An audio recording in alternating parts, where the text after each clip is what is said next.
let's just jump right into it. I feel like it's been a pretty eventful week. Um, per usual, I'm Resident Evil Raccoon AJ. I'm joined by Charstarwind. What's up, man? What's up? I'm just gonna do the natural intros from now on. I'm just gonna talk. Just, just gonna let it roll out off the tongue. Um, we had the Did you see Arcsys' new game? The weird platformer. What did you It was think? a very, it was an odd showcase. Like nothing that they showed, I was like screams Arxis. But I guess that is like the point of them doing this is that they don't want to just be fighting game peeps. Yeah. But it's like, do I really care for any of this stuff, sir? Well, Do I care about your? I heard that they can't talk about Tokon on Arcsys shows because that's actually a Sony game. I mean, but everything that they showed, almost none of it is like licensed stuff. Yeah, but like I hear Tokon specifically, like they can't talk about it unless it's involving Sony. Like it has to be on like a state of play or anything PlayStation. I could kind of see that.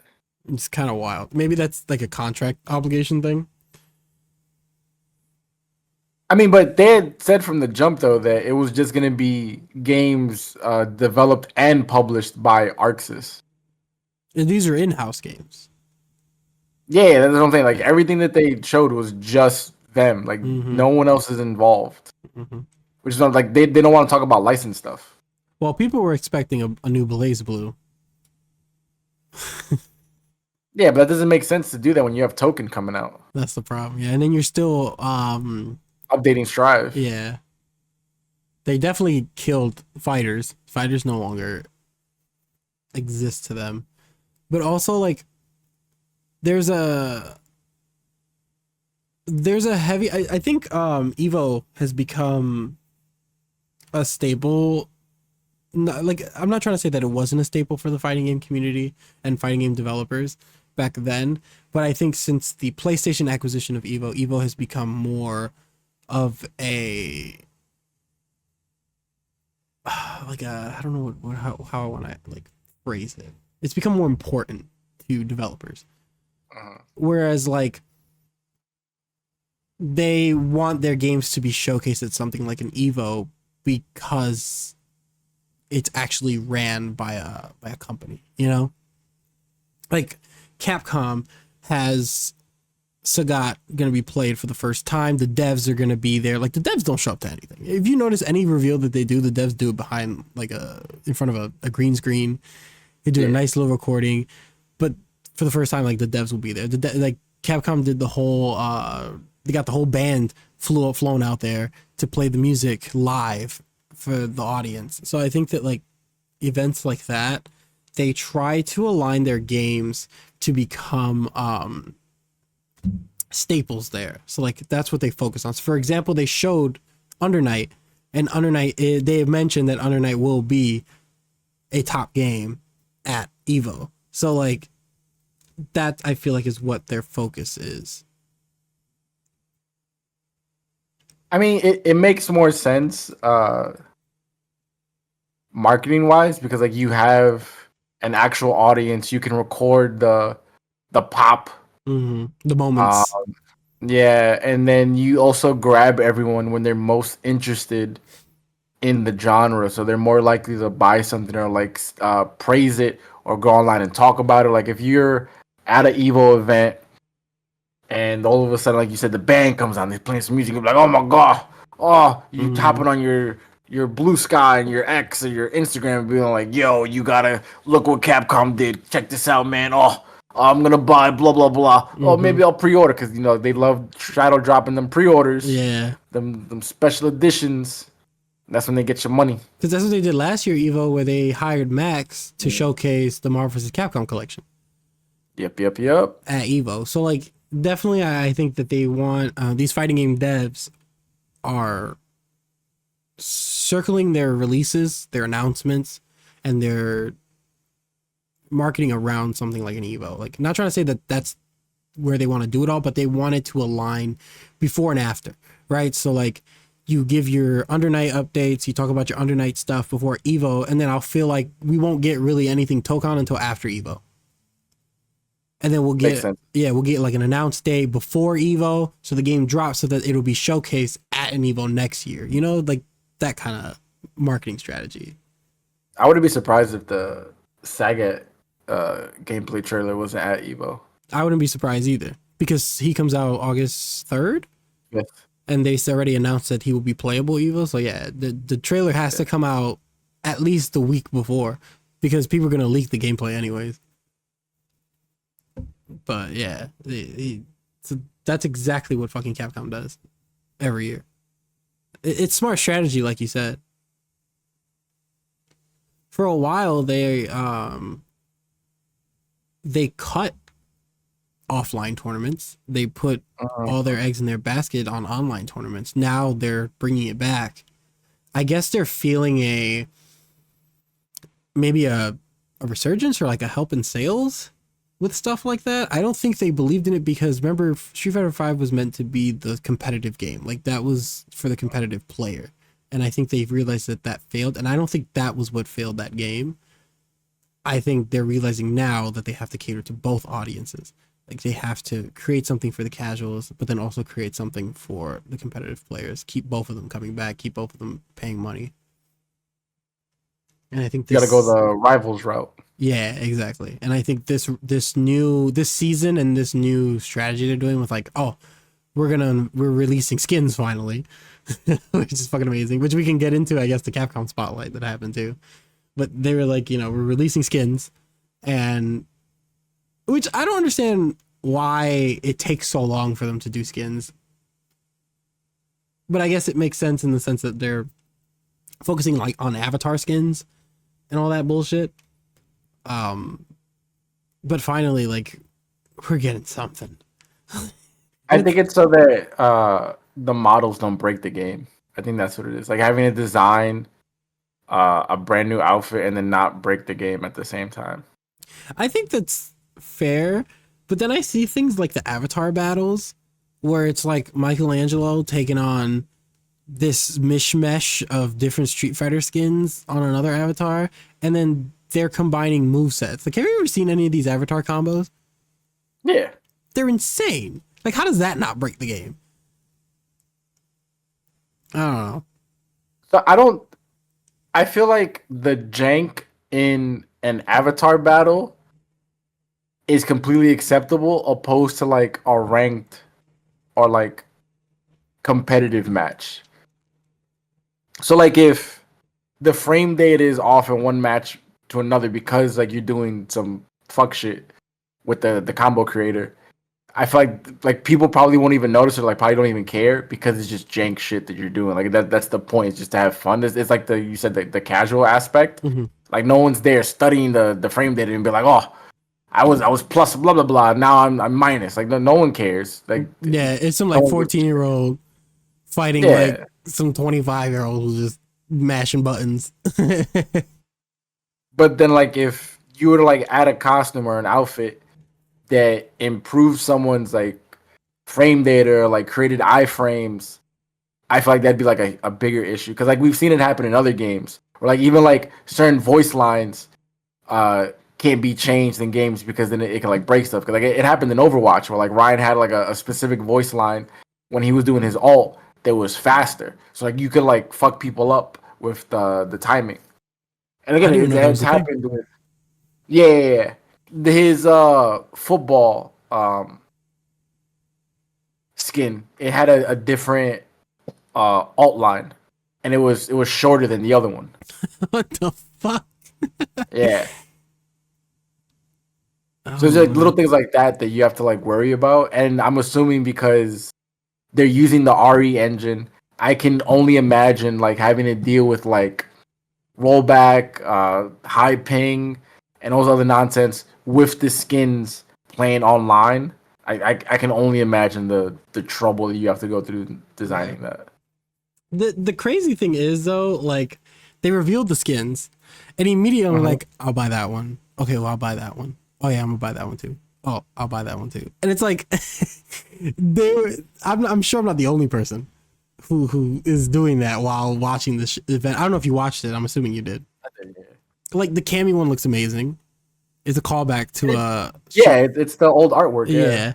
yeah. The Aki one. Oh my fucking god, that Aki one. Luke and Jamie look awesome. And Chumley it was also a callback, and it looks amazing. And Manon Aren't looks. the Chung and Cammy from the same picture? Yeah, the Street Fighter 2 Turbo Summer thing. They did a T-shirt on the two skins, which should have implemented us. Told us what they were gonna those were gonna be the skins. But that Aki one, dude, that made me right there. I was like, yeah, that's it. I'm only playing Aki.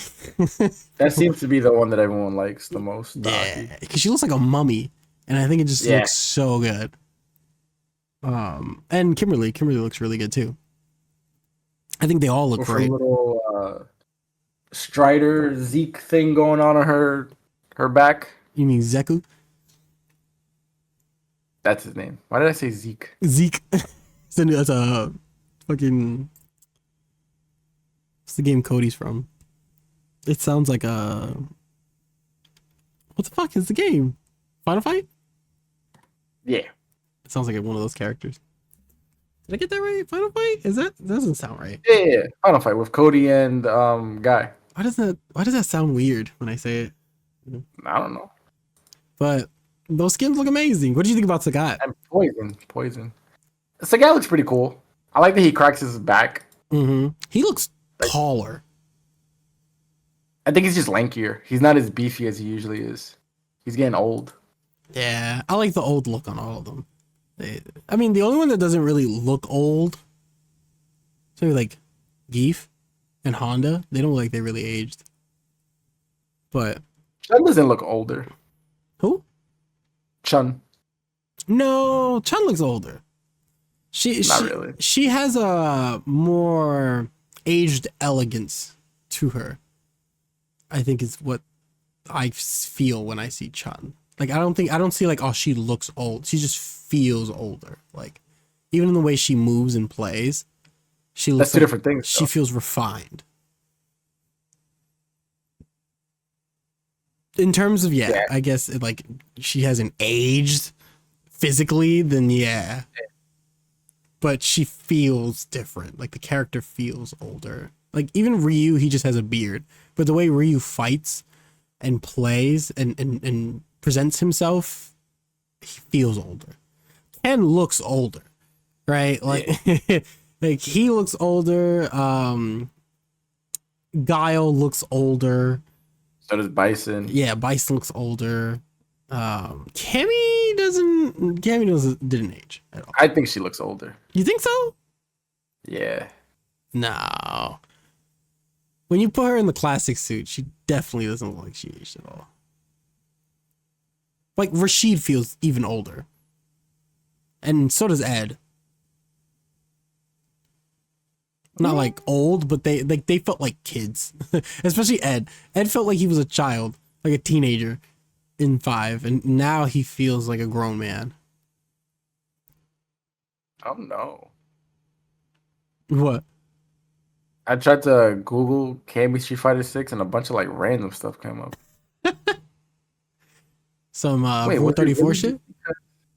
Yeah, so like I accidentally hit the cap locks. So it was CA and then MMY was capitalized, and it completely changes the search. Why does it do that? Maybe it's like a secret like Rule 34 search thing. Bruh. This is what the fuck? Yeah, I'm getting out of that. No, thank you. I'm excited for Sagat though. I can't wait to see what he plays like. It's a little scary because he's gonna have Fireball Drive Rush like everybody else. I'm just worried about what because like everyone got Fireball Drive Rush and Drive Rush Jab, and those are like the two things that people want removed from the game since the day the game came out. And like someone like Sagat is scary to have that. Because my man's got them long-reaching limbs. And he has heavy punch. Yep. And he's got the Tiger Knee. So he's just going to drive rush Tiger Knee and is going to make it safe. And he got that wake up DP. Don't forget that wake up Yep. DP. He's got all the tools. He has everything. He's got overheads. He's got long range lows, which he's gonna do low kick drive rush. So He gonna hit you from halfway across the screen. Too. yeah, Sagat's gonna be nasty. This season in general, I feel like is gonna be disgusting. Because Sagat is gross. Geef is already top tier, so I can't even imagine what Alex is gonna be like. Because Alex is about a drive rush stomp, drive rush grab, drive rush chop. Disgusting. And then when you think about Viper, which is gonna do drive rush burn kick. Fuck that. My God. Yeah. Because Viper was already busted in 4.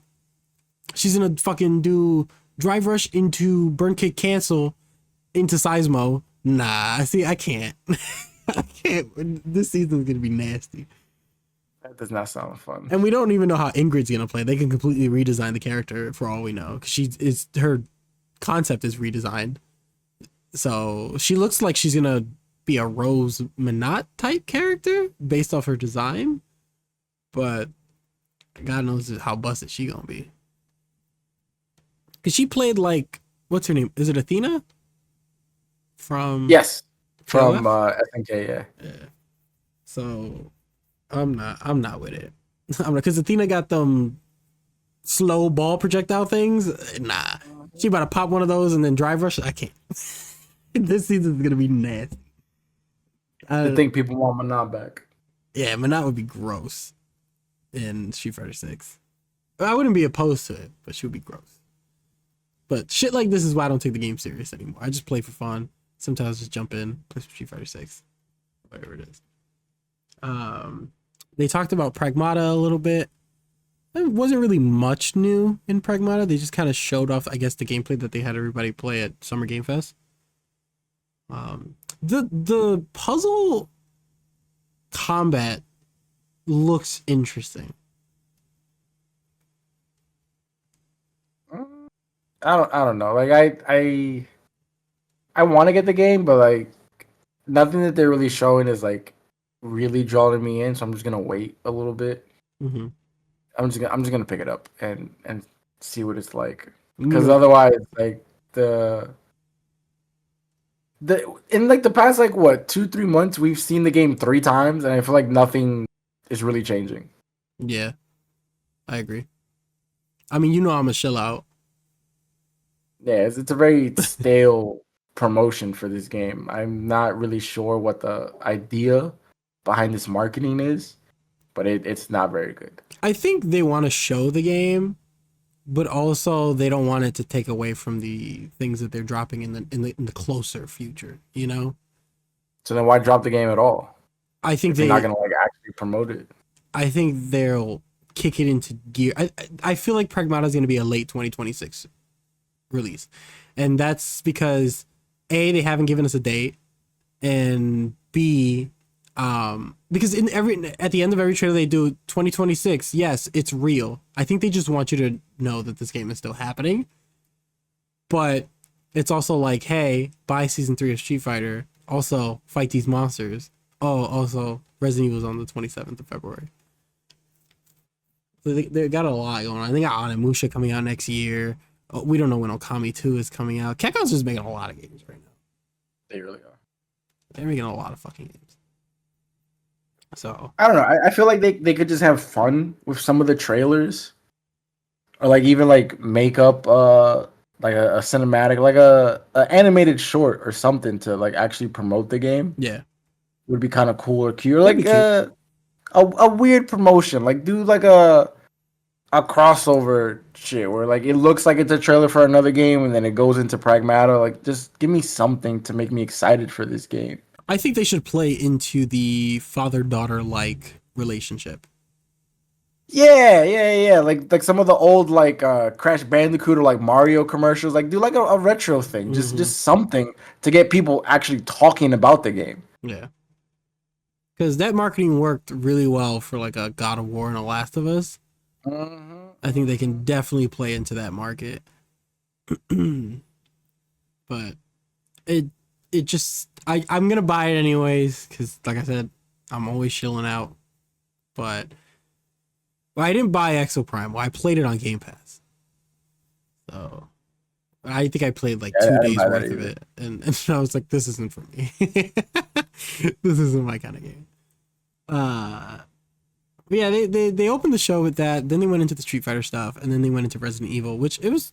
I mean, I guess they didn't really show anything new for Resident Evil. They just kind of like talked about a few things, which made sense why they closed the show with Monster Hunter. But the Resident Evil stuff looked good. Like it looked really good. And it kind of like, so I've been streaming Village the last few days before Death Stranding came out, and I've been uploading videos on that.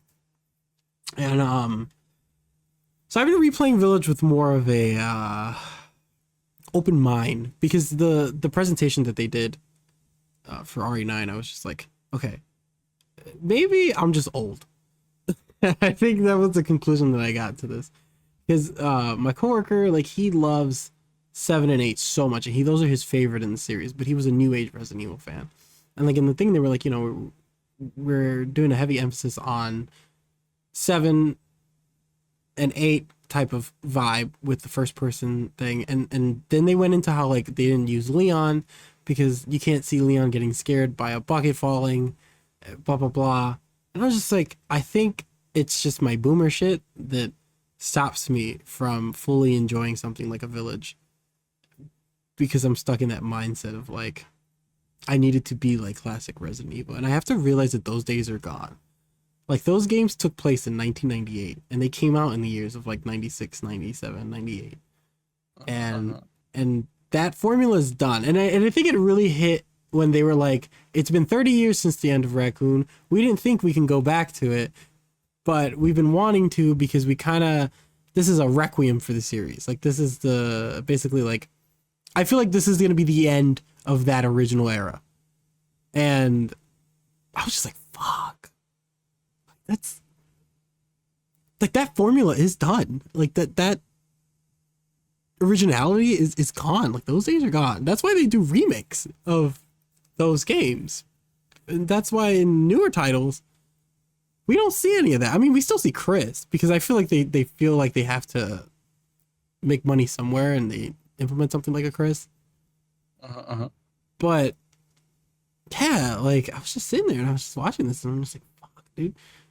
Because then, like, I'm sitting and I'm watching you can choose between third person and first person. And my partner goes, oh, like, which one are you going to play it in? And I go, oh, like, I'll probably play it in third person, because that's just how Resident Evil was meant to be played.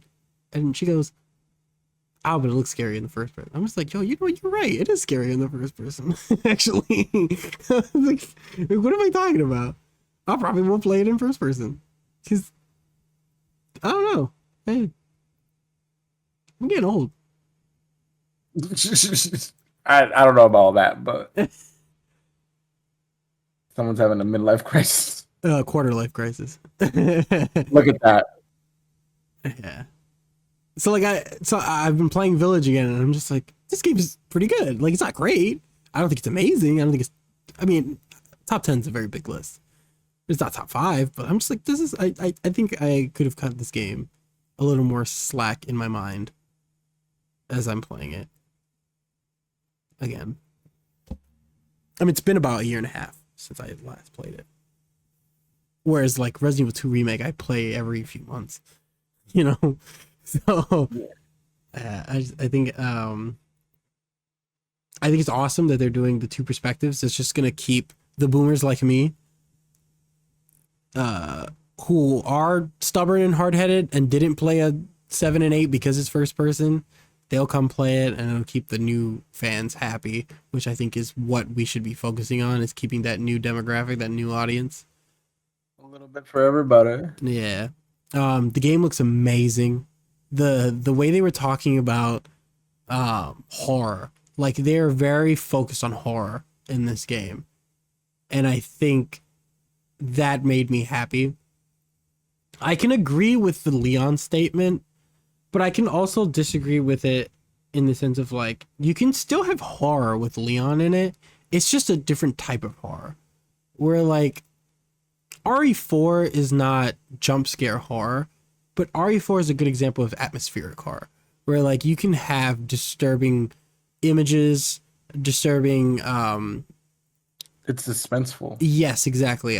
So I don't think Leon does like I don't like the way they phrase it, like Leon doesn't fit, and I mean it could be a translation thing, I don't know too. But I don't think that is accurate at all. Because RE4, while RE4 1 is not super, by RE4 1 I mean RE4 like original. I don't think it's like yeah. When I said it, I was like, that doesn't make sense at all. The first one's not super scary, but it has its tense moments with like a chainsaw man, a regenerator, the level with it, the sewer level with the vertigo. Like those are very suspenseful, terrifying moments. But I feel like you can only say that like after experiencing the game so many times, like knowing what's happening. But like during that very first gameplay experience, when you're like running through like the opening village, even where with the church in the middle, right? Mm-hmm.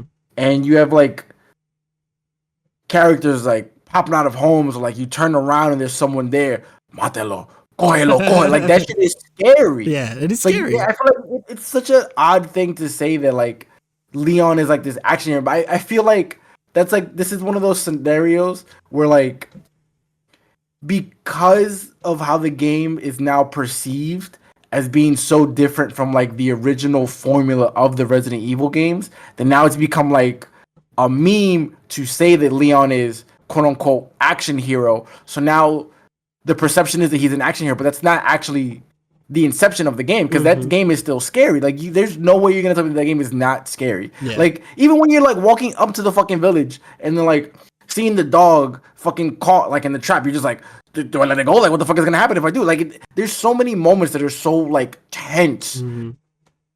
That in itself is scary. Turning around abruptly, and then even like the way with the tank controls, because like you couldn't just like actually just like turn around, like you just stop, turn, and then you're fucking moving. That shit is scary, and then it's like it's getting your heart pumping, and you're just like, oh, so much is happening, and you gotta like worry about the fucking ammo, and it's like, do I even have enough space in the trunk for this new gun that I might get? There's only 5 bullets. What do I do? And it like that shit is so nerve wracking. Like there's no way you can tell me that it's not scary. Like yes, like it is suspenseful, but for the casual person, for that very first time that you play that game with like no prior knowledge of what's gonna happen, that shit is scary. Once you start speedrunning it and you know all the bullshit, and you've played it 9,000 times on 50 different consoles, you're playing that shit on your mother's dildo. Like I don't care, bro. I don't care. Yeah. That shit was scary. So it's such, and then like even like I've seen people fucking punch their monitors playing RE2. Like how are you gonna tell me like turn around, Mr. X is there, or even like the fucking liquors, or like anything that happens, people freak the fuck out. That shit is scary. Leon has been in scary fucking games. Yeah. It's such an odd thing. Yeah, like I said, I don't think Leon fits in the genre of horror of like what they're going for with a Grace or an Ethan, where they want like that Outlast horror, you know, that PT horror where the protag doesn't really know how to defend themselves properly, but they get jump scared and any little thing makes them creep out. I like that. That's a different kind of horror compared to something like a Leon. Like just because Leon is a trained professional doesn't mean that he can't be in scary situations. And I think it's so odd that like you were so successful in your last game with RE4 Remake and making that game terrifying, because that game is scarier than the original, with an even more combative Leon. Like Leon in that game does way more than what he does in the original. So like even then you still have the suspense and the tense and the horror. So like I think that just needs a different wording. Like horror is a broad term. There's many genres of horror. You know, that's why Silent Hills, though they're similar in play style to a Resident Evil, it is still a different experience. It's a psychological horror, you know. Your Jameses and your Harry Masons and your Cheryl Masons are different types of protagonists compared to a Leon, a Chris, a Claire. But I even think that Chris can be in something like a horror game and still be the jacked meathead that he is. Because they have the Lost in Nightmares DLC in Resident Evil 5, and that shit is scary. That is a scary DLC. And Chris punches things in that fucking DLC. So, like, I don't know. I think it's just weird. It was a very weird saying. Like, I get where they were coming from with it, but I don't think that it was accurate at all. But I feel like it's still a red herring. I think a original character will be in this game because of the connection to Raccoon City. Like, I don't think there's any way that they don't bring back someone for this game if the whole emphasis on it is kind of like an ending to the original games. So, like, I think there will be someone. I'm sure it'll be Leon because that's what all the leaks are saying. Capcom's marketing with this game has been red herring after red herring after red herring. So, like, what if you play as disfigured Wesker hunting down Grace? Disfigured Wesker? Yeah. I don't know, man. I know that there are people in the world that would be very upset for Wesker coming back. I really don't care. I think I'm at the point in my life where, like, if dumb shit happens, just dumb shit happens. I'm here for it. I just consume shit to consume shit. Like, I turn my brain off. So, like, if that was to happen, man, please, by all means, let's do it. I'm here for it. I don't got time to be. There's so many people upset at, like, the prospect of Leon coming back, and then there's so many people praising it. It's odd to The me. duality of man. Where's Rebecca Chambers? Facts. Any other character, bro. Y'all put her in the movies, but y'all refuse to put her in a new game. Crazy work. But like I said, the gameplay looks good. They perfected the third person and first person model. Like, it doesn't look jank. Like when you do third person on Village, I tried to play Villages when I was replaying it this week. I started in third person. I was like, oh, this looks jank as fuck. I don't know why I wanted this. And then I switched back to first person. So, but looking at it in the game, I was like, this looks awesome. They brought back the lighter gameplay from the originals, and they also used this in one of the RE7 DLCs. I like the turning on and off of the lighter. I think that's super sick, and it reminds me of Code Veronica. I think I like the whole, like, Grace is introverted. She's scared easily, but at the end of the day, she is a trained FBI agent. She knows how to use firearms, and they've been. What happened? I said she gets down to business. Yeah, she is trained in firearms. She's trained in combat, and she's trained in deductive skills, which helps her obviously solve puzzles. But they've been doing recently, which is really cool, is, I don't know if you notice in the reload animation, she takes the clip out, but she hangs on to the clip.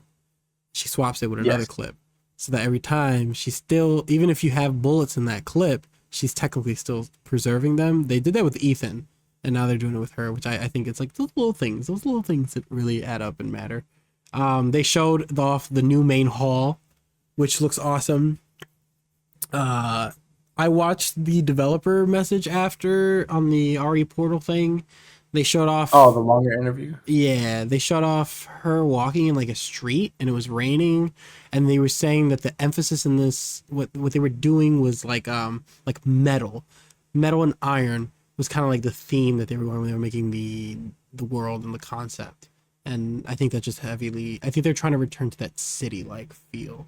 So obviously the game is separated in two different areas, the hospital that she's in with the main hall and everything like that, and then it'll be like the Raccoon City streets and blah blah blah. So curious to see how that happens, but they're being very vague about this game while giving us as much as they can.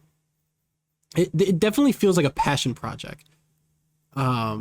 But did you see anything from the developer longer interview thing? I did not know. Okay, so they revealed that the game is a single player experience, horror experience, and then they go, well, Resident Evil 9 started as a multiplayer open world game. And then they show, like, alpha footage of this multiplayer game that they were working on. And obviously it looks jank and super bad. But they blur like half of the screen, which was very odd to me because I was like, you're showing us alpha footage for something, but you're also blocking like half of it, like unless that's like source code or something that they're showing that there was like on the screen. But yeah, they were like, but we scrapped that because we realized that fans didn't want that, so we went in a completely different direction with it, which is what Requiem is now. Yeah, when you get a chance later, look up this gameplay. Like it looks akin to Outbreak. It looks like Outbreak. I'm not gonna lie.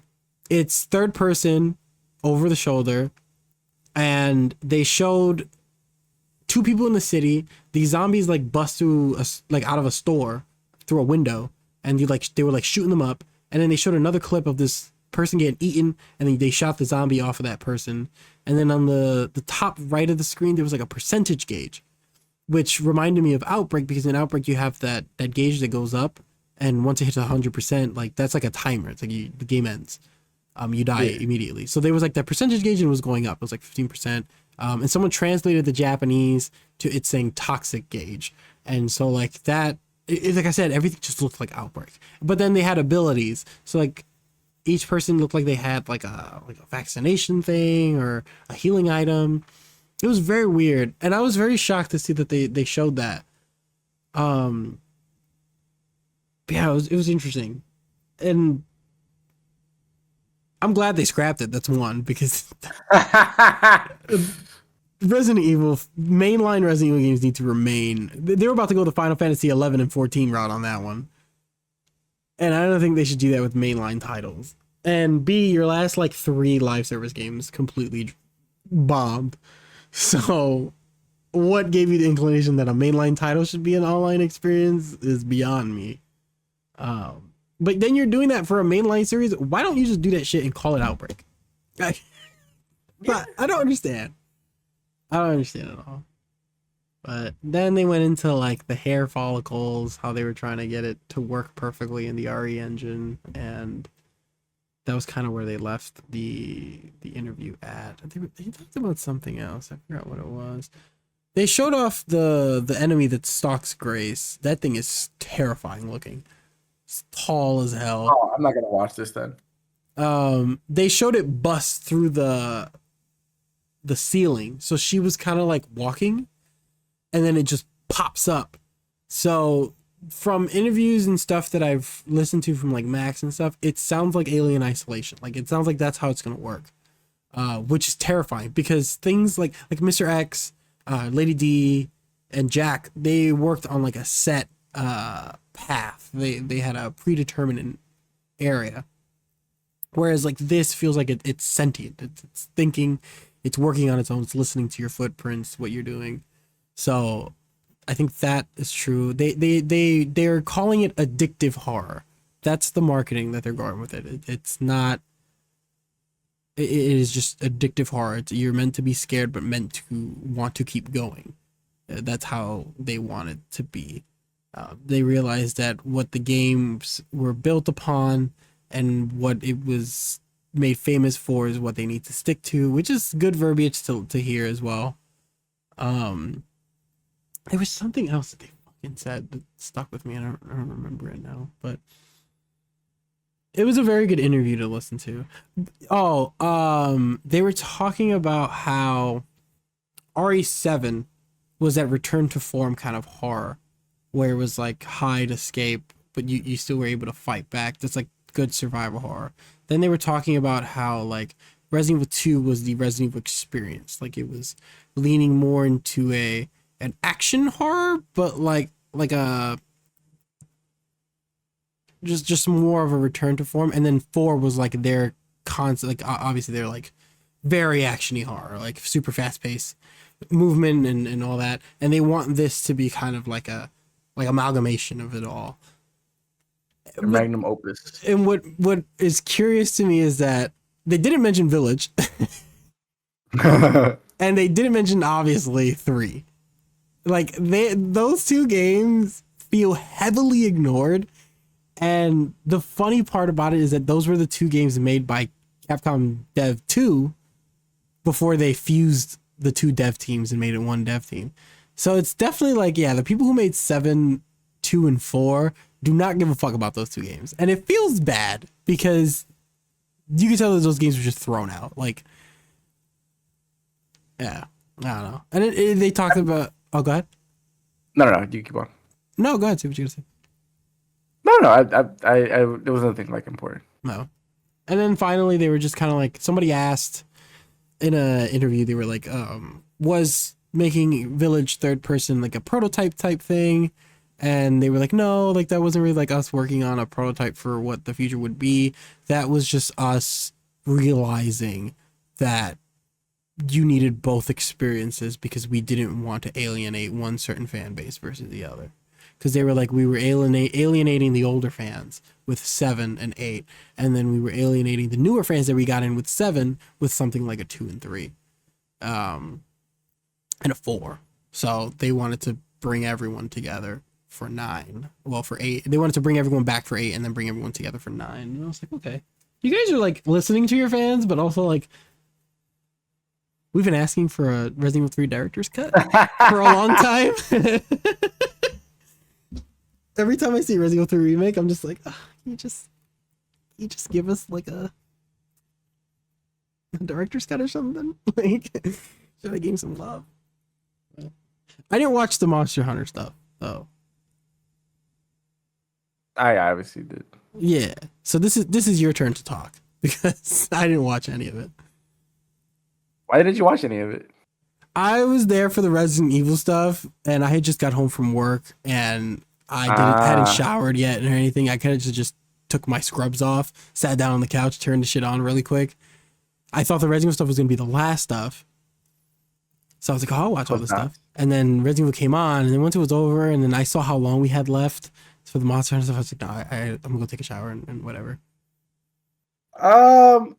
Monster Hunter Wilds is unfortunately in a very odd place right now. And I feel like the majority of the fan base is very upset with what they're doing right now, that they're kind of drip feeding us content, but a vast majority of players can't actually enjoy the game, which is why so many people are going back to World. The game on PCs is in a terrible state. Even on super high rigs, it's not performing well, at all. It's because of the RE engine. Yeah, 100%. But that's why people are upset. So every single week, well, not every week, but basically like every other week, there's new event quests. So the game is actively being worked on. And now they have you didn't even see it. They have a collab with 3 monsters coming. I saw that. No, there's only 2. Oh, okay. I read that wrong. Oh, you're talking about the Arch-Tempered. Yeah. The Arch-Tempered is coming, but he's an event quest. So it's not like an actual monster that you can fight. It's limited. I think it's from July to September, something like that. No, it might be July to August. Either way, because it was the same thing with Arch-Tempered Ray Dow, which I did. So it feels as if the Monster Hunter team wants you to play the game in waves, or just consistently keep coming back for these 1 or 2 event quests. You do those event quests, and then you have nothing to do because you got the content from those event quests, and there's nothing else to do. But then they have other event quests where you're fighting the same. Well, Arch-Tempered was the exact same monster, and he's a stronger version. He's purple now, and I don't know. I fought Arch-Tempered. I've been doing some of the event quests here and there. Otherwise, I'm a little disappointed with the game at the moment. Mm-hmm. Oh, that's what I was gonna say. That they're doing a collaboration with Fender, the guitar company. Mm-hmm. I did see that. Yeah. Very, very odd thing. I would have never put the 2 together, but now if I want to use a guitar in this fantasy world, I can. Very, very odd. So the game is constantly being updated, but it doesn't feel as if they're updating it in a way to maintain the fan base, as if they're updating the game just to update to it. try and grab your attention. Yeah, so it seems like they already had a roadmap and they're just sticking to it, not caring what's actually going on with the game. Mm-hmm. So like, imagine if like Marvel Rivals was like, these are the 6 characters we're putting out from like now to the end of the year. And then like there's like game breaking bugs every time they introduce a character. Oh, and it then sounds like Dead by Daylight. yeah, that's what it feels like right now. The fucking game breaks every time they release a new killer or survivor. And they just keep it moving. Fucking Springtrap is bugged because he can teleport through doors.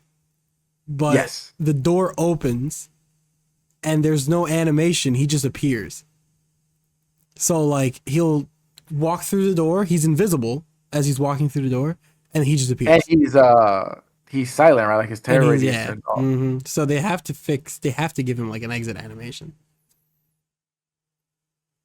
Oh, actually, I know what you're talking about. Yeah. Where he pops up out the door, he'll just like grab you. Yep. Yeah. He just picks you up. Yeah, there's no like, animation. You can be looking for him on the stupid camera, and he's just there. Whoop, snatch.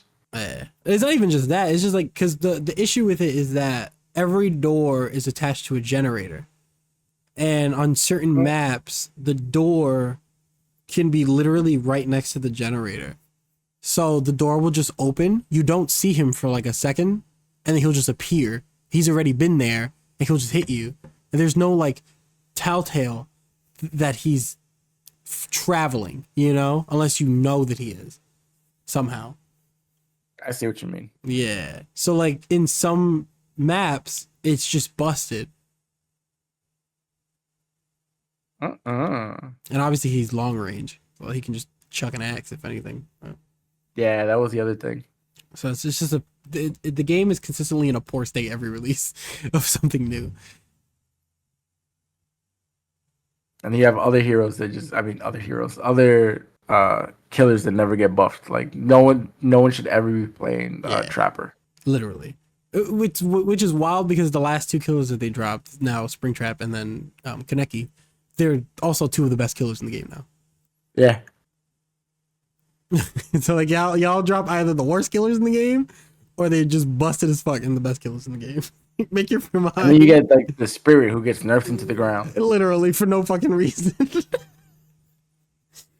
It's wild. It's so stupid. But we're not talking about DVD. Yeah. Keep going. Monster Hunter. Yeah, it's I just wish, like you said, like that they were actually listening to fans and optimizing the game. Because I've never experienced it where people say that the game stutters on P5. It hasn't happened to me. At least I haven't noticed. I have an absurd amount of hours in that game. Yeah. I never saw any stutters. My FPS never dropped. Yeah. I didn't have resolution issues. I didn't have like issues with models. Maybe I'm just lucky. I don't know. But I have seen some really, really jank shit happening to other people's games. And that should be addressed. Because there's no what's gonna make me want to play this new update with the 2 new monsters if my game looks like a fucking PS1 game? I'm not paying $60. Well, I'm sorry, it's actually on sale right now for the first time ever. Because that was a big thing that they announced. The game's on sale right now. I think it's like 20% off. What is it, like the fucking 50? game's on sale. That's right. It's like a $70 game. Oh my god. Yeah. Let's verify this. But either way, something's going on with the game. They're not optimizing it. It's in a very weird state. They're drip feeding us content. 2 monsters. For a lot of people, that's not even like a day's worth of content. Mm-hmm. Because assuming that you have like your amazing build, the build that you've been running since fucking day one. Well, not day one, but look at that. The game Monster Hunter Wilds on Steam is what was that I just saw? $56. $60 after That's the sale price. My god. $10 cheaper. Yeah. Either way. You have your build, your meta build. You go in to fight Lagiacrus. you're gonna kill it super fast. You're getting it maybe the first time you go around 10, 15 minutes. Then after you learn it, it's gonna get shorter and shorter and shorter. Why should I be playing this game? What is the reason? If I'm only gonna get an hour to maybe 3-4 hours of content every other month. That's ridiculous to me. Yeah, I agree. What they did add though was the underwater hunting, which that I'm excited for because we haven't had that since Try on the Wii and Wii U. Very first time that we've had underwater fighting in a long time. And look, Chris was one of the big ones to fight underwater. So that's cool that they're like giving us features, but again, it doesn't matter if the game isn't optimized and runs like shit. Mm-hmm. Why am I gonna want to be underwater if the game runs like shit? So it's very odd. I'm like I said, I'm still playing the game. I turn it on. I do a little, but it just feels like I'm going through the motions. So it's the drive isn't really there. Like I'm not excited for anything. Yeah. Or like I'm not excited when I play. Like a lot of times I'm just like turning my brain off, which is why I started using other weapons. But even then, like since the game is so easy and I'm getting so many materials from killing the monsters, when I'm just like running through it normally, I'm able to build like high end shit for other weapons, like barely using them. It's I don't know. I'm very conflicted. Maybe what I need to just do is leave the game alone for a longer period of time. Mm-hmm. Let all of the title updates come out, wait for like the expansion, and then I jump in so it feels like a whole other game. And I could just do the same thing I did when Wilds launched. Because I had a lot of fun when the game launched because everything felt brand new. There was a lot of content playing. God knows how much in like a weekend I was like what, like Hunter rank 100 and like fucking 20 or some shit. You dedicated time. Yeah, man, I love me some Monster Hunter. That's why it was very, very disappointing. Also, they're like doing balance changes for weapons, which is very dope. A lot of them that feel very weak are getting buffed, and some of them that are too strong, they're nerfing. I'm hoping that they rework Charge Blade. Charge Blade was my main until this game. I don't like the pizza cutter playstyle that they're forcing on me with the wounds.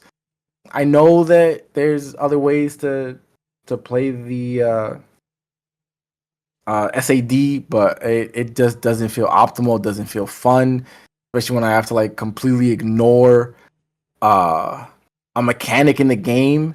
It feels like I have to add like stipulations or rules to how I play the game.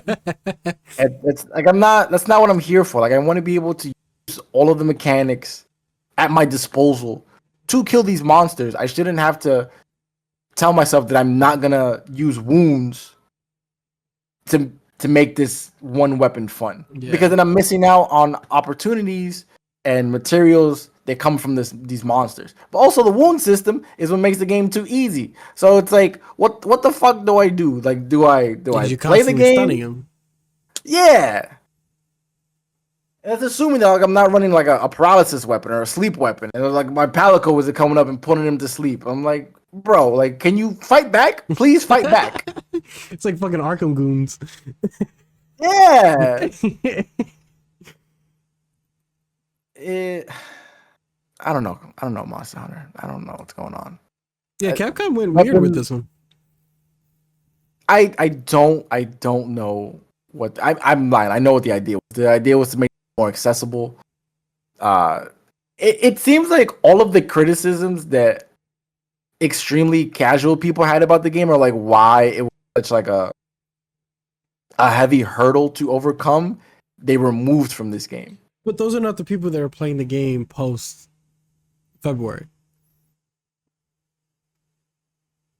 You're not wrong, like, but they don't care. Well, because they want money. More people, exactly. Yeah, it's weird to me that the other devs on Capcom understand to cater to both audiences, but the Monster Hunter devs are not getting it in their head.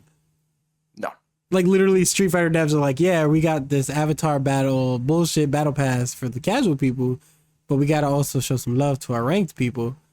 And then Resident was like, yeah, we got first person, third person for both demographics of our fans. And then here's Monster Hunter, it's just like, nah.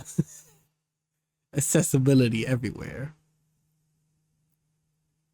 And it's very strange because if they had just fine-tuned some of the stats for some of the later game monsters, it wouldn't be that bad.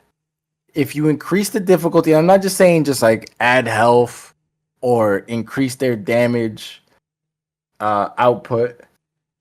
Would you want like a... What if they added something like the base game normal, like in the last two I remember there was like regular hunts, and then they had like the hunt pluses, which were like the higher difficulty ones. They had different animations and the stats were different. Like, is that what you want? Yeah, that's basically what I'm asking for. Yeah. So that is in the game to a certain extent, but because the player character is so busted, it doesn't balance out. So in Rise, the way that they dealt with you having such high mobility and the wire bug was that all of the monsters are on like crack. They move super fast, faster than any of the other games, and they're doing a bunch of fuck shit.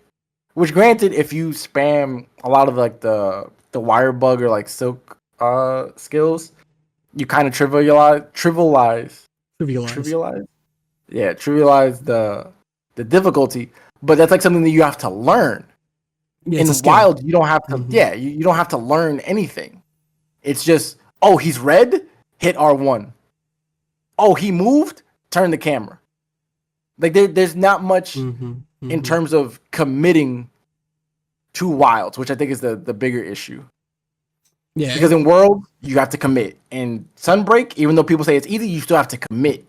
You have to commit to your attacks, or you will whiff. You have to commit to when you're using the wire bugs. If you fuck up your wire bug, guess what? You're not gonna have it for the big hit.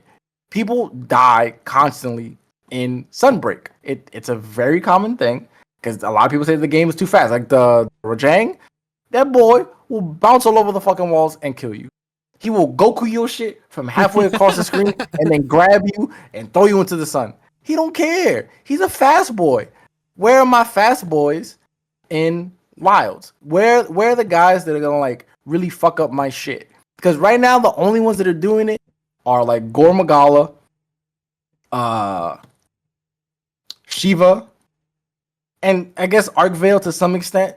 But like I got 3 monsters that I'm supposed to just like spam constantly. I don't want to do that. Yeah, this is the only Monster Hunter game where I've killed everything on the map.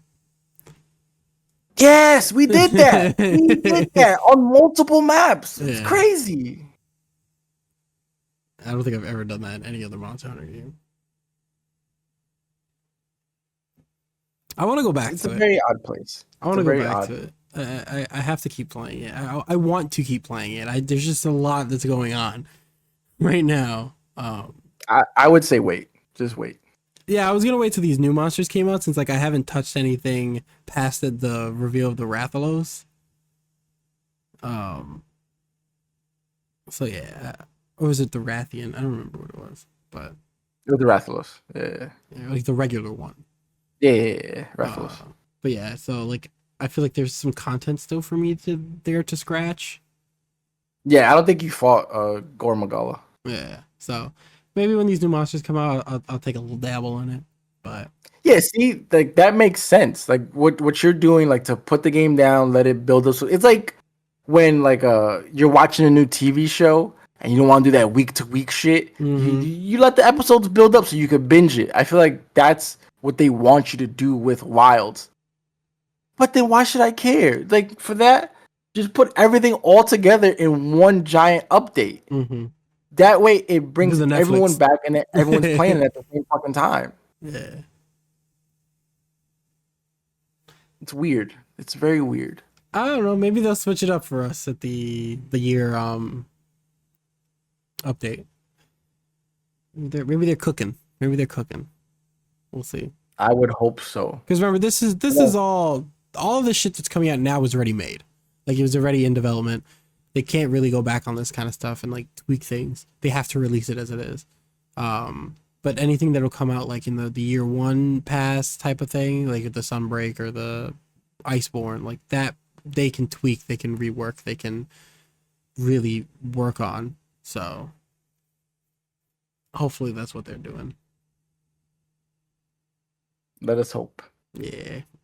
But I mean, besides that, there was Roman Reigns as Akuma.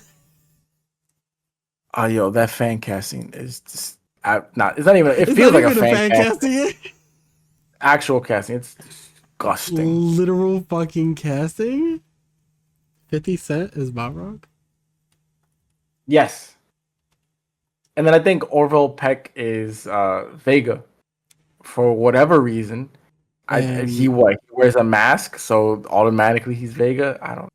And Andrew Schultz is Dan Hibiki.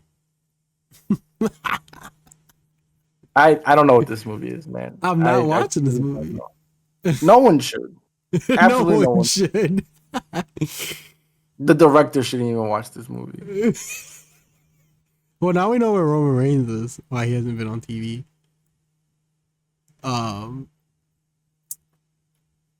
Whatever, dude.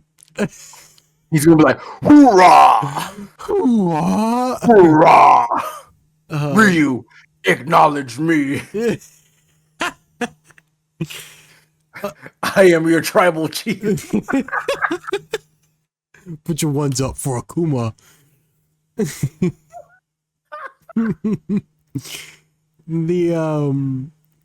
I am not gonna be watching Superman when it comes out. Unfortunately, I'm not able to. Why? I just don't have a babysitter. So like I can go by myself and watch it, but I don't want to do that. I would like a nice movie theater experience with my partner.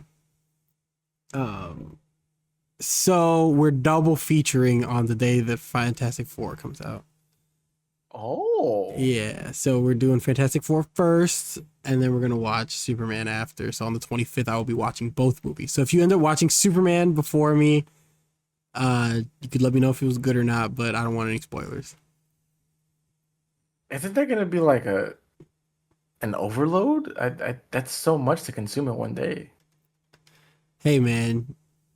I think it's the perfect way for me to consume these movies. I know.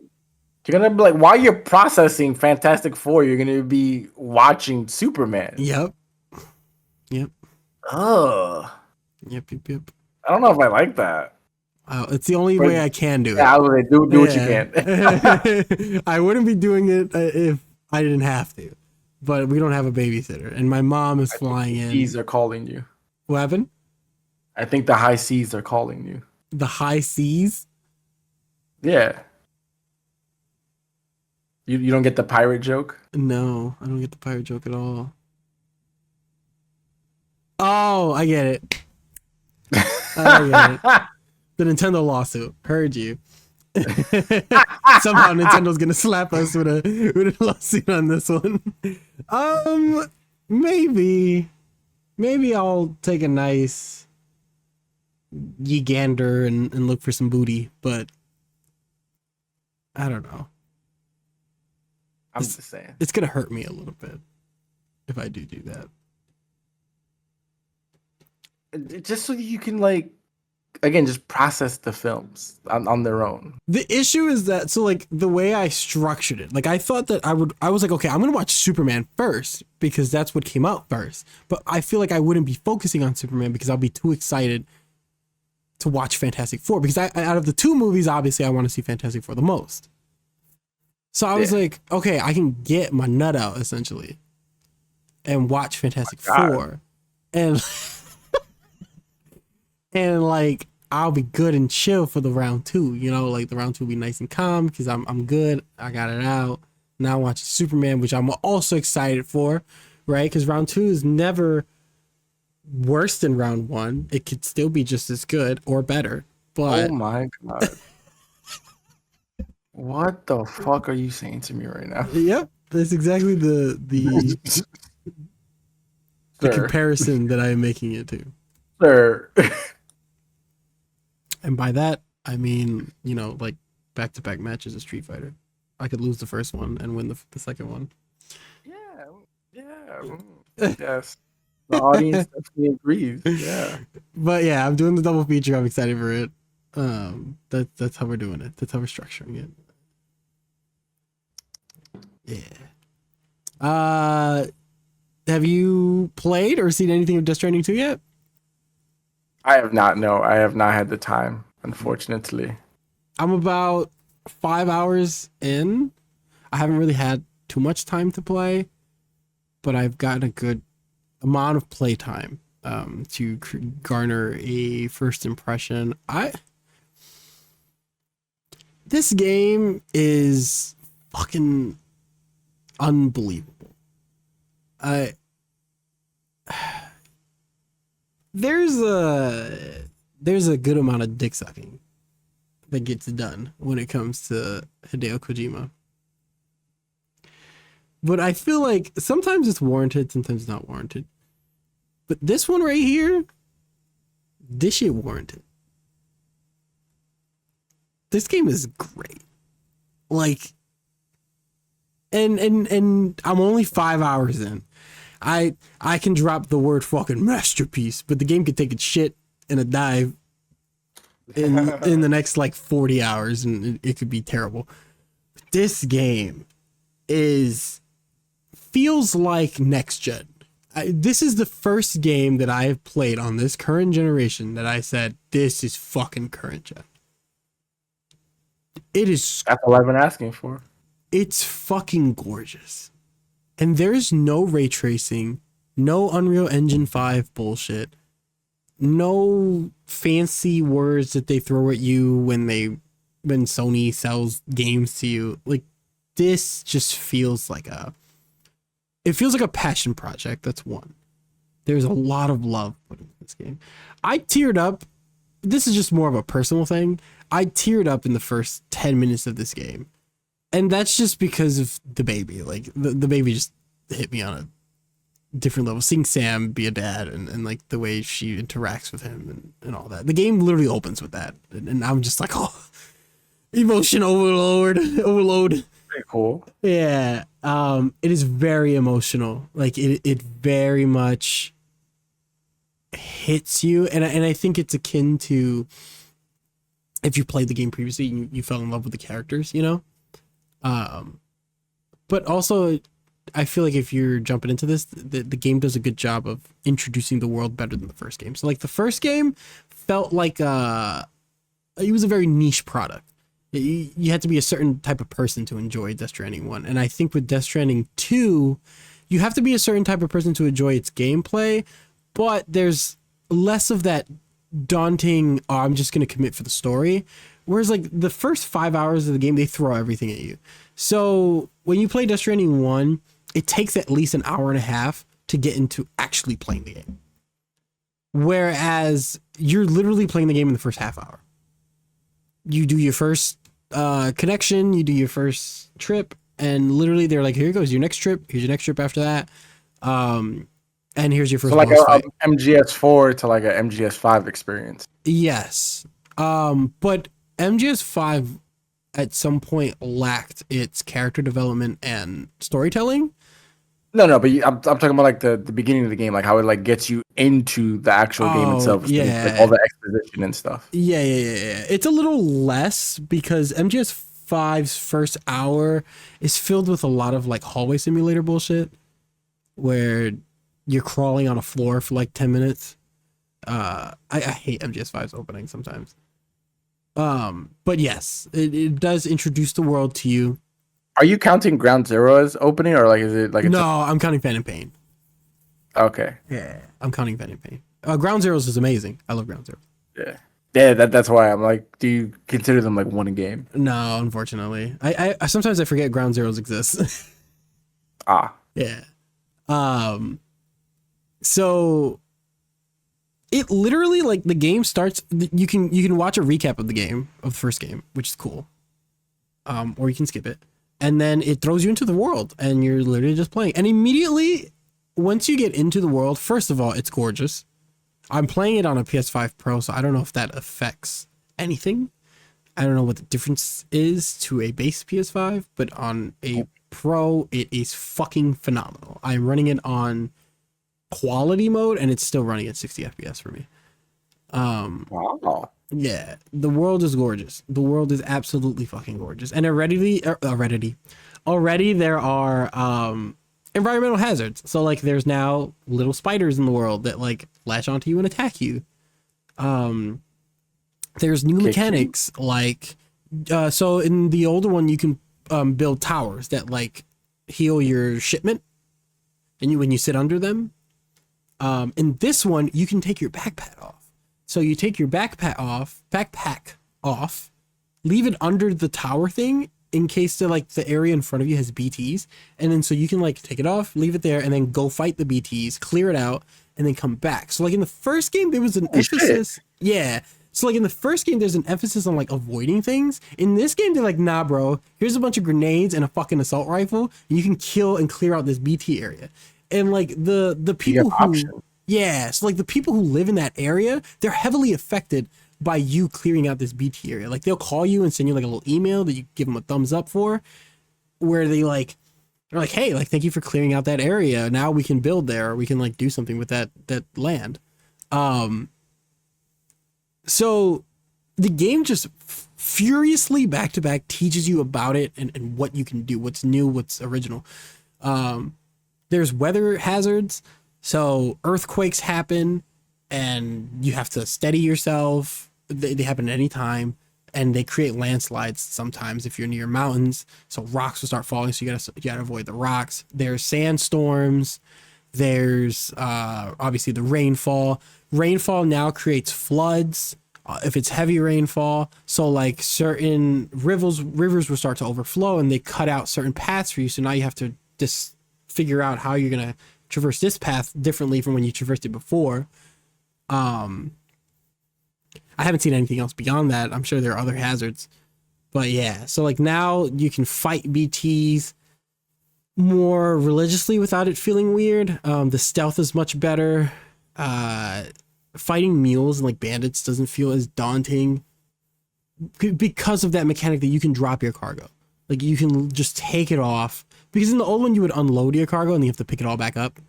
In this one, it's literally you just take your backpack off and everything is still attached to it. Like you just put it back on and everything goes back the way it is. So it's so refined. It is so fucking refined. And I'm gonna say this right now. No game loads faster than this one. I swear to God, this is the fastest loading fucking game ever.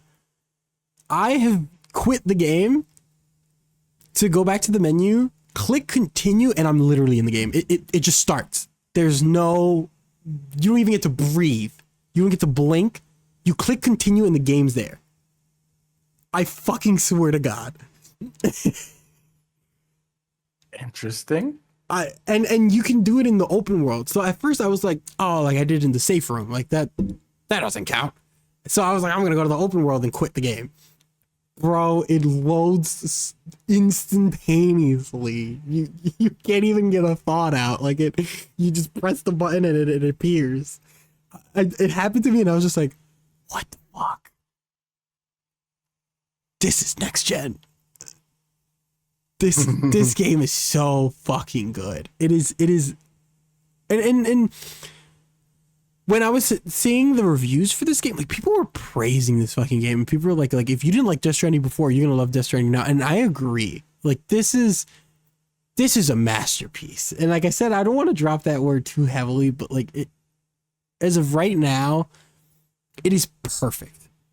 I don't think there's anything wrong with this game as I'm playing it. What you've played so far. Yeah. And if this is the trend that the game goes on, fuck. Because it's already so emotional. And there's like cute moments where like Fragile sends you pictures of her with the baby, and I'm just like, fuck, this is so good. And I don't know. It's so solid. And little, maybe I'm just too woke for this one, but the beginning of the game is you connecting Mexico, and the actual NPCs are fucking Hispanic. That's cute. Yeah, so like it's an attention to detail for me. Like they actually speak Spanish to you, and they have the Mexican accents, and like it feels authentic. The world feels completely authentic, and it feels like Mexico. There's like the desert, and there's the jungle areas with the luscious trees and the beautiful grass. It's fucking amazing. It is fucking amazing. And the heavier emphasis on the connecting. Like there's a heavier emphasis on like dropping signs and interacting with the people you've come across. Like obviously like the game's not online, but the first one, you give people thumbs up, they give you thumbs up, that heals you. You can, any packages that they left behind, you can pick up and such, etc. Yeah. Okay. I was... No, not trying to like take anything away from Expedition 33, but I was just like, when I played Expedition 30, I was like, okay, nothing is beating this year. And I was very adamant, like Death Stranding is not beating this year because it's Hideo Kojima and it's Death Stranding. But yeah, and like it feels good to not be the only one to hold that sentiment. Like to see people love this game and see people who hated the first one love this game and praise it and give it its flowers is very rewarding as a fan in a way. Also, just the character models are solid. Like there's like Norman Reedus looks like fucking Norman Reedus. If you didn't already in the first one, he looks like it now. And an amazing use of tracks and music. There's you can press R3 and it zooms out heavy and you see the whole world and you can still move around freely in it, in that camera angle, in that big wide shot with sometimes music is playing and it just immerses you in the world. Now you can route your path. So whenever you start a mission, it'll show you the map, where you are, where you need to go. It shows you points of interest. So it'd be like, oh, there's BTs in this area, there's mules in this area. So you can create a line from where you're going to different points of interest. You don't have to do it, but it's optional, obviously. But you can create a path to the destination and hit the different areas that you want to hit. So like, for example, there were 2 little side missions in the area. So I mapped to hit those 2 side missions and then hit my destination in the end. But it tells you like, oh, okay, but if from here to here, there's a mountain here. So you're going to have to learn, figure out how to get above this mountain. So it's like, okay, let's pack a ladder for this area. And let me get a climbing hook, an anchor, so I can get down this mountain. And then it'll be like, oh, the threat level on this path, though, is high because there's BT territory.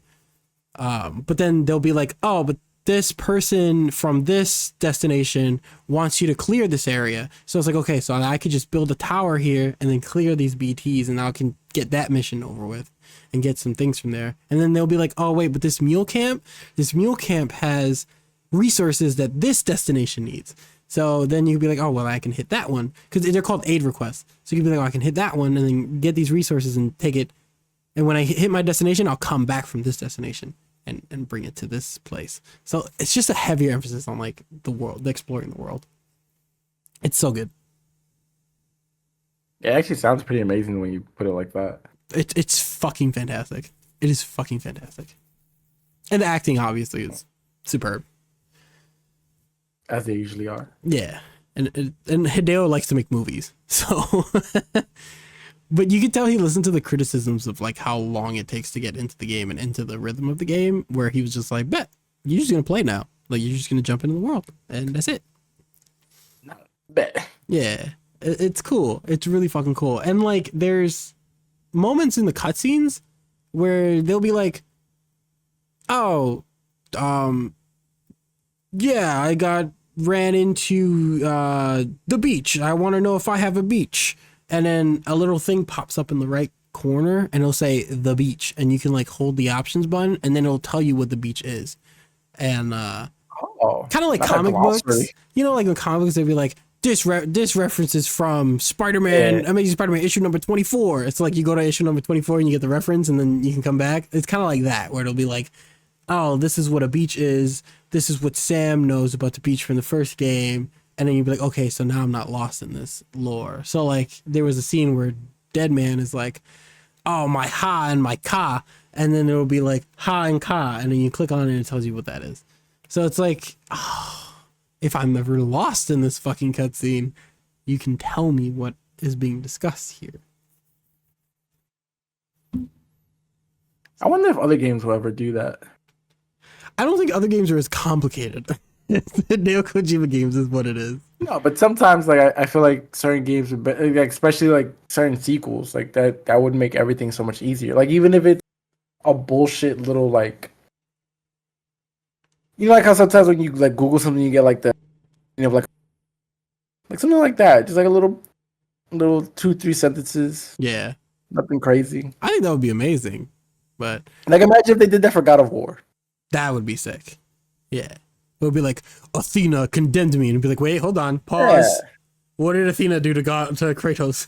Grok. What did Athena do?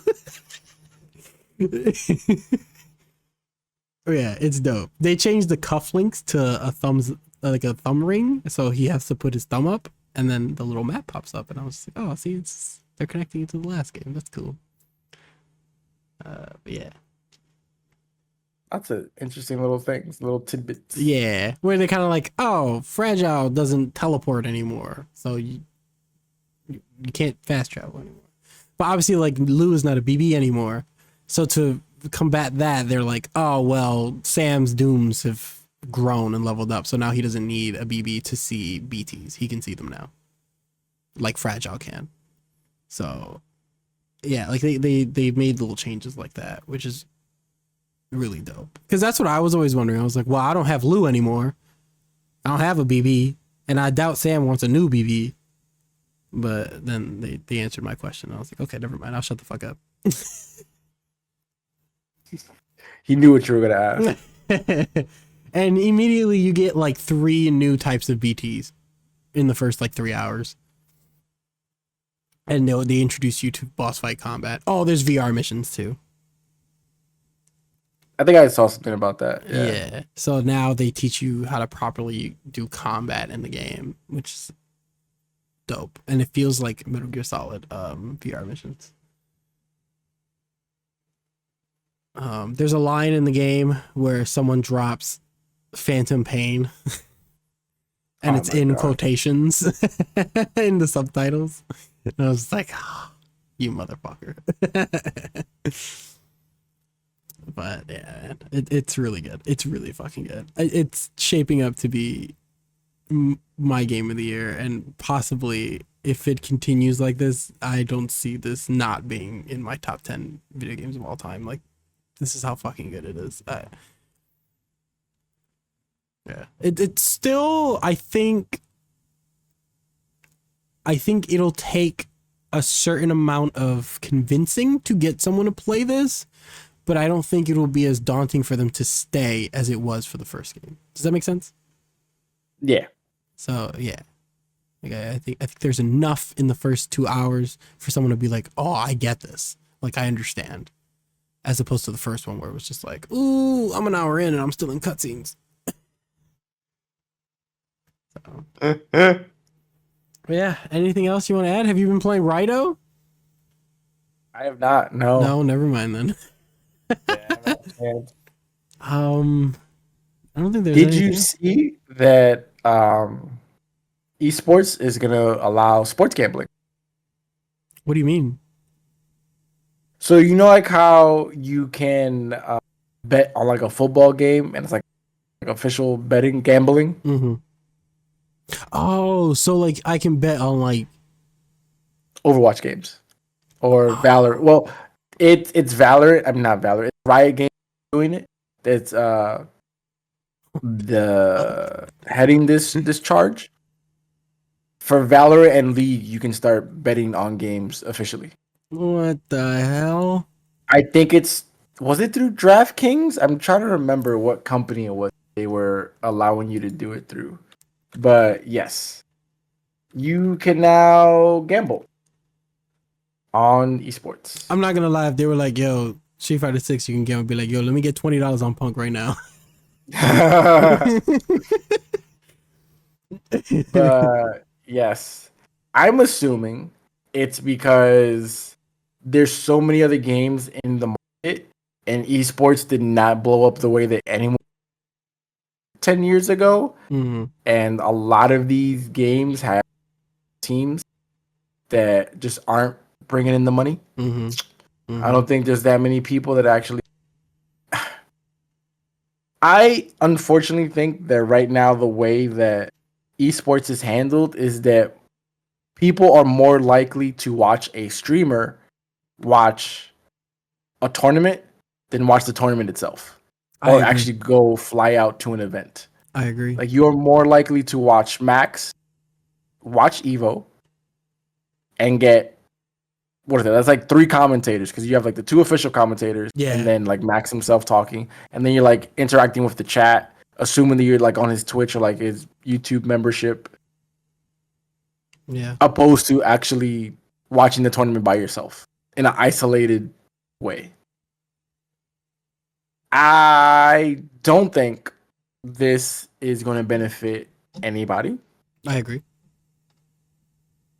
I am so worried that so many people are going to be bullied into losing games. Oh, you think there's going to be like fixed Valorant games? 100%. Like fucking boxing? I think this would be much worse than boxing. You got to take the fall, bro. I got money in this game. Theoretically, a boxer can protect himself. I don't know what a Valorant player is going to do. If someone like doxes him, shows up at his door and be like, hey, yo, bro, I put 10K on this game. You better lose. I'm going to break your fingers. I'm going to take your mouse and keyboard away. Like, this is crazy. What's also insane is that they said the way that it's going to be rated is kind of like a Scouts Honor thing. So each team has to moderate themselves with integrity. That's not going to bode well at all. No. Granted, the reason that they said that they were going about it this way is that they didn't believe that they would be able to monitor every single team. But then at that point, if you can't do it, I don't think it should be done at all. But that's why teams have team managers. Exactly. That's why boxers have boxing managers. Yeah. It's weird. But even then, like, the managers have to go like committees and everything else, that there's rules and things that they have to follow based on like what other people are telling them. Yeah, which I guess, but that's what managers do. Yeah. You know. So like, I don't know, man. It's weird. Oh, that's weird. I mean, I don't see why not, because esports was just put into the Olympics like last year. Mm-hmm. So like, I guess there's a demand for that somewhere, but I think it'll blow up in the first like year or so, and then we'll die out super slowly. There'll be no money in it. Like you said, it won't benefit anyone. Yeah, because in my eyes, I feel like this promotes people to then bet on themselves. Yeah. Mm-hmm. If I'm a pro Valorant player and I'm not getting no money, sponsorships or anything, why wouldn't I just be like, hey, I could tell you to go bet on me. I'll give you a little chunk, a little percentage of the funds, and then be like, oh no, I missed my kill, my ult. I missed it. Oh, I guess we lost. Yeah. I guess we fucking lost. Because you could be the odds-on favorite to win. Everyone's putting money on you, and you'd be like, I'm going to put money. I want you to put $10,000 on the opposing team, and I'm going to drop the game. The crazy thing, though, is that 10K probably isn't even that much in the long term. People are probably much more money. Yeah, I mean, and people are going to get crazy fucking payouts. Ninja was making like $1 million a month. That's what I'm saying. Yeah. So, like, that the bullshit amount that we're throwing out here, this little 10K is going to be nothing in the grand scheme of things. Mm-hmm. These YouTubers make absurd amounts of money. Oh, 100%. Like content creation. This is why pro players go into content creating, because there's no money in in competing. I feel like you compete to be famous, to get people to watch your content. Yeah, exactly. Like that's what Punk did. Like Punk was like, I'm gonna become the best player in the world, and then grow my channel through that. And now he makes a fuck ton of money. Yeah. Same thing with Justin Wong. Justin Wong's like one of the biggest content creators for fighting games. That's not Max. Oh, it's so crazy the stuff that Justin does. Yeah. And look at that. He went to a CVS2 tournament. Yep. He played at CEO and he almost won. He was in grand finals. Yep. Which is crazy to think that like if Justin wanted to, he could still be the best player in the world. Yeah. But guess what? Content creating is the better avenue for him. He's a dad, so it's easier for him to stay home. Yeah, it's easy for him to stay home, make videos, and be a dad. But he actually doesn't stay home as much as I thought he did. Like if you watch a lot of his videos, he be going around. Like, he be flying out. But it's to make that content too. Like it's like, I'm sure. I mean, it's his only form of revenue, so he obviously has the time. It's not like he has. I mean, that we know of. Well, yeah, but it's also not like I don't think he has like a full-time job. You know. I wouldn't be surprised. I don't know. We'll see. I know, like for a fact, like Maximilian doesn't have a full-time job. Like yeah, but Max like invests and does like a bunch of other things. Like I feel like being how do I say this? I don't want to call him like a CEO of something, but he definitely manages so many other projects to make money to then create content. I feel like that in itself is a job outside of like the content creating, because to sit down and do all the content that he does with his team of editors, but then to also be like on the side helping, like for example, I think he edits his own stuff. MBCI. No, he has a team of editors. Does he? Yeah. Because he used to make his own the Marvel vs. Capcom stuff that he used to do back in the day. Like he made all of that. But obviously he didn't have the money back then to do that. But that's what I'm saying. Like he's doing so much more stuff now. But he is also a father and it's also true. Doing the best that he can. But he makes his family a part of the content. He does. Yeah. Which is brave. It's very brave. Very, very.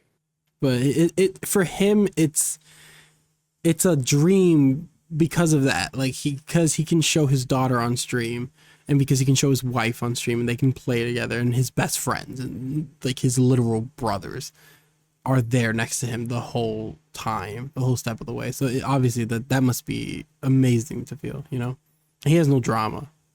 Like literally none.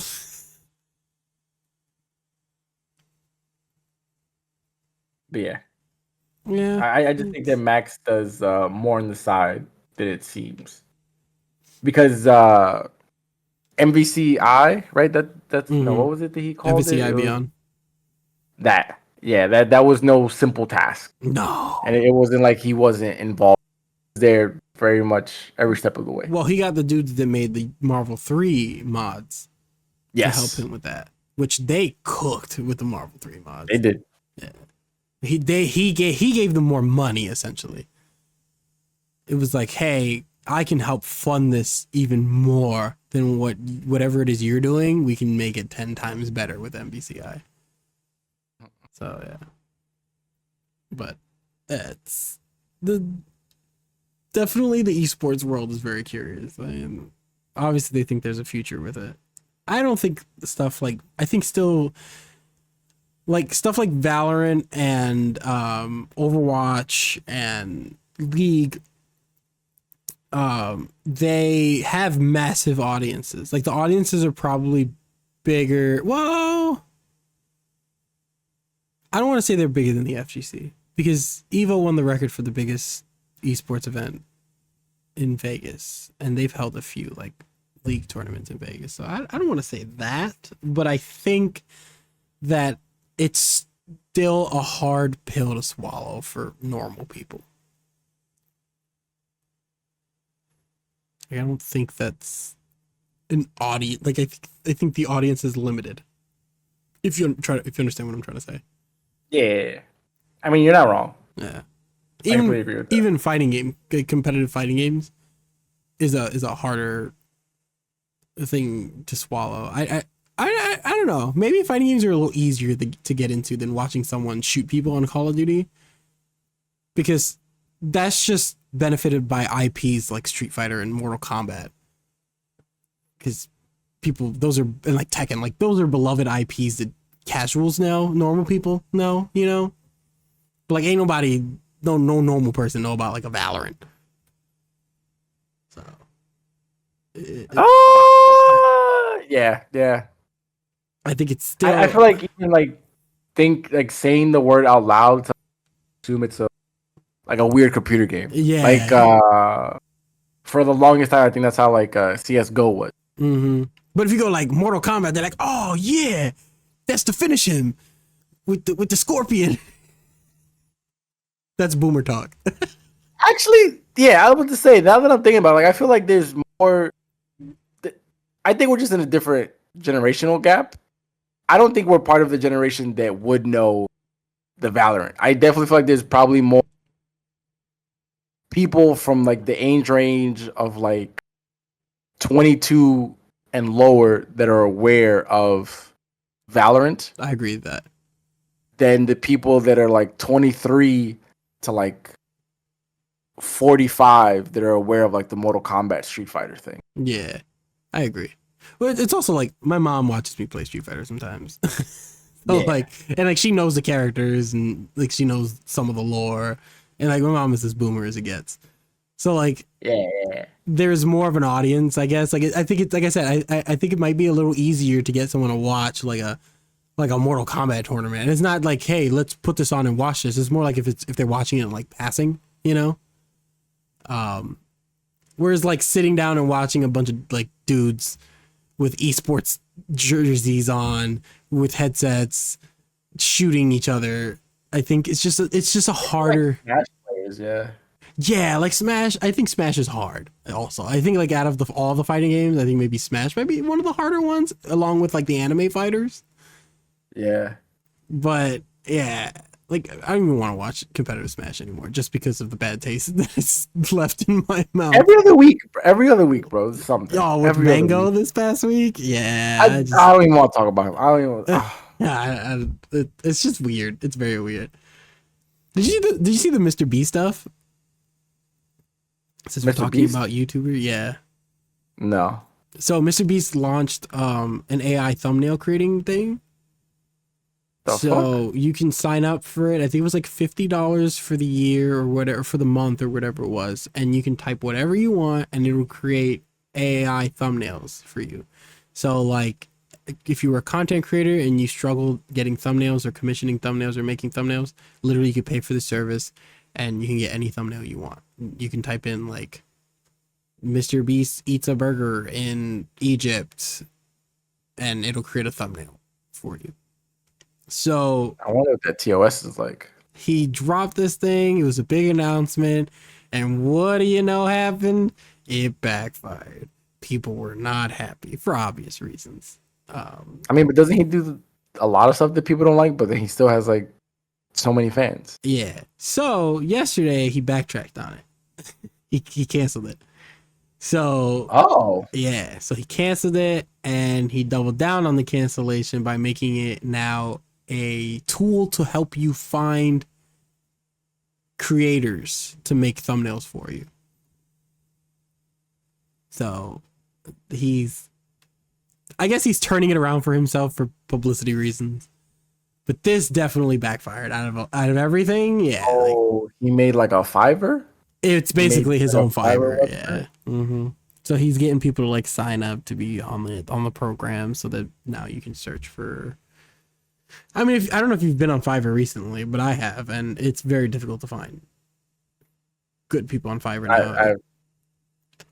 It's very AI generated now. Like a lot of people you commission, like they create AI content for you. So Fiverr's not like really the best anymore.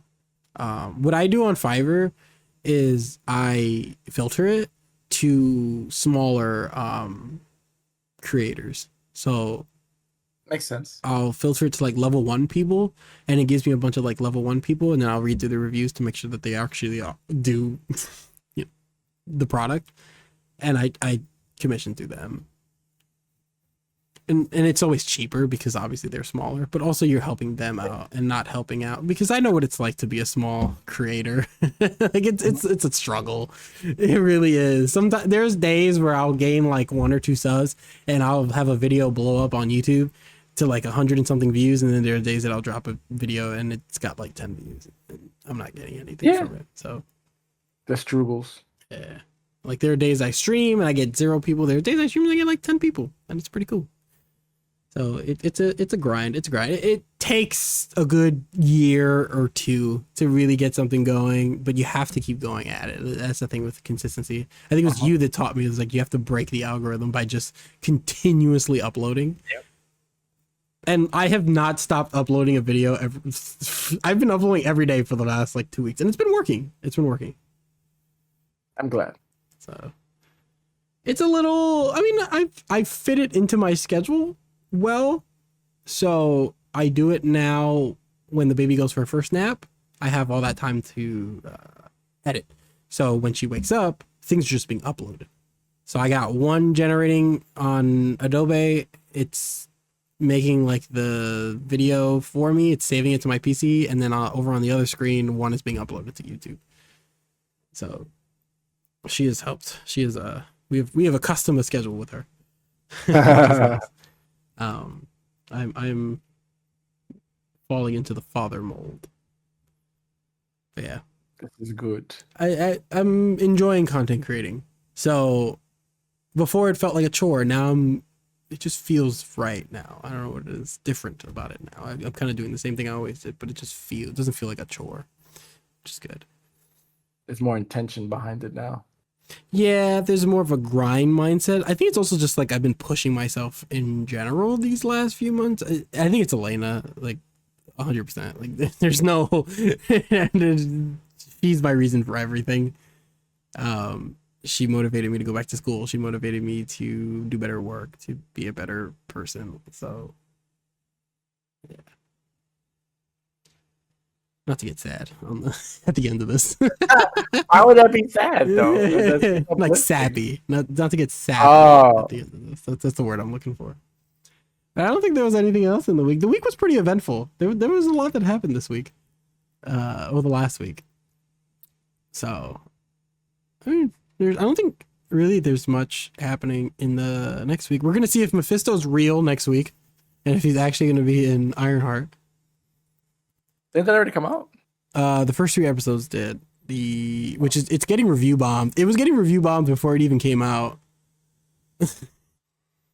And the next 3 episodes drop next week. So it'll be the finale. So we'll see if I've been just dropping everything at once. They really did. They had no faith in the show whatsoever. I mean, they were barely promoting it, and it's gone through so many reworks, so I'm telling you, if Mephisto is in the show, that's the only reason why they're dropping the show. I can see that. Yeah. So she already, I didn't watch it, but she already infused magic into her armor in the first 3 episodes. And the main villain, girl. Yeah, and then the main villain is like sorcerer or magician. I don't know exactly what the term is, a warlock, but yeah, he's the one that's connected to Mephisto apparently. So it's Red Cape, isn't it? Yeah. Mm-hmm. I don't know too much about the character, but yeah. So we'll see. We shall see. We shall see if Baron, what was his name? Sacha Baron Cohen. Yes. We shall see if he is actually Mephisto in the MCU. Called him Red Hood. His name is the Hood. No, Red Cape. His name is the Hood. The Hood. I've seen the character before in the comics. I don't know anything about the character.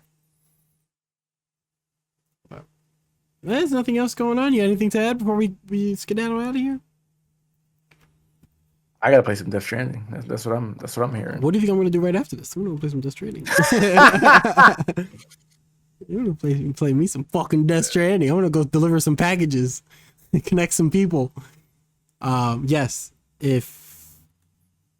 go play Death Stranding. It is worth the $70.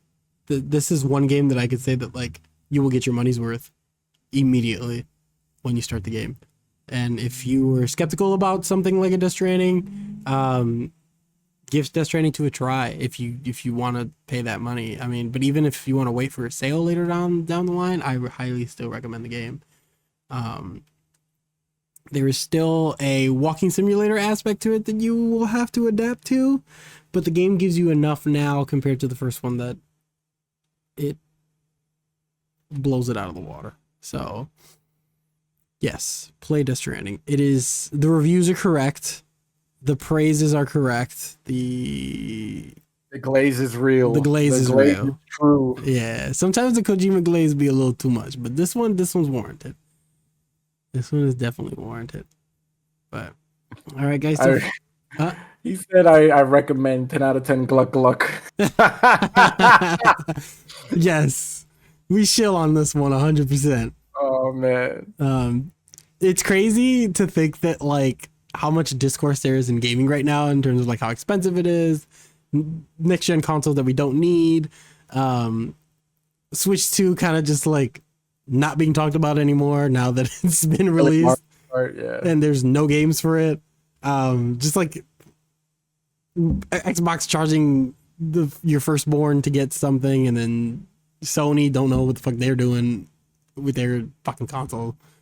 But then you get shit like Death Stranding 2, where it's like, oh, the PS5 does have games. And like this current gen. And then you later on in the year you get something like a MGS3 or a Silent Hill F, and then there's things to be excited with like a Resident Evil 9, you know. So soon. Yeah, it's still so soon. Literally it is. So there's a lot still to be excited about and happy for in the gaming world. And like I wouldn't blame you if you're excited for something like a DK Bonanza, you know? So I'm not getting that. I'm not getting that either, but I can see how some people will be excited for that. That's true. Yes.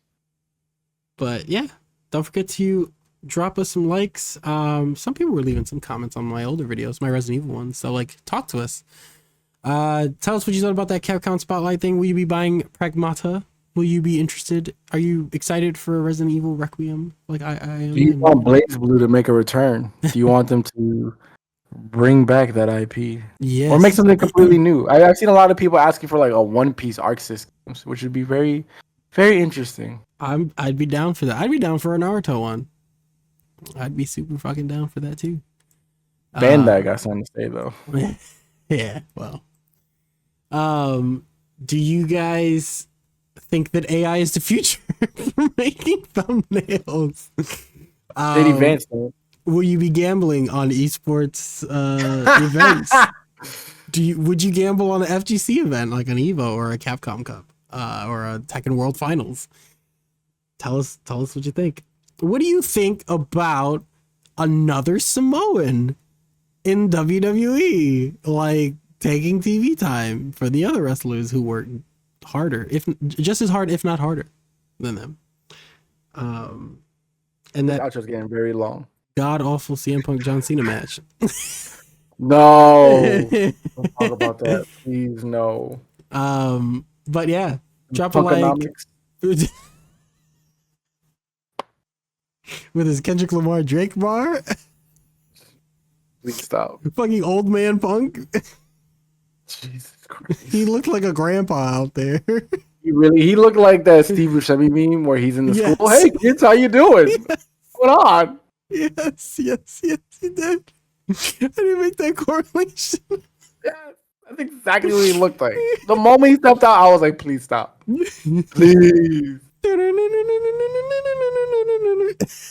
Which means they were probably setting up for this when they had John Cena do the pipe bomb. Yep. That's what they were working towards. Yep. Someone in Gorilla was like, yeah, let's do that. Someone in Gorilla watched it and was like, fuck. Guys, we really did it. Banger. Hands what were does shook. AEW got? Hugs were given. There was praise.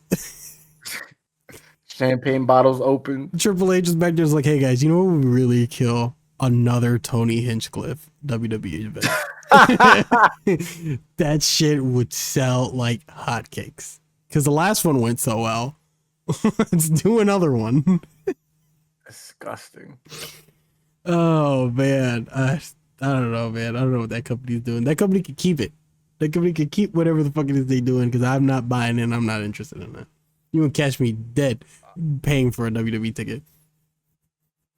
But yeah. Smash that like button. Smash that subscribe button. Smash that bell button to get all the notifications on when I'm uploading because I'm uploading every day. Every day. Damn day. You getting Resident Evil content. I found my niche. Everybody told me I had to find a niche. I can't just upload random stuff. So Survivor Horror and Resident Evil is my niche. That's what you're getting. You're getting this nice little podcast to cleanse your palate every week, every Sunday. From all the nonsense. But yeah. I'll catch you guys on the next one. Peace out. Peace.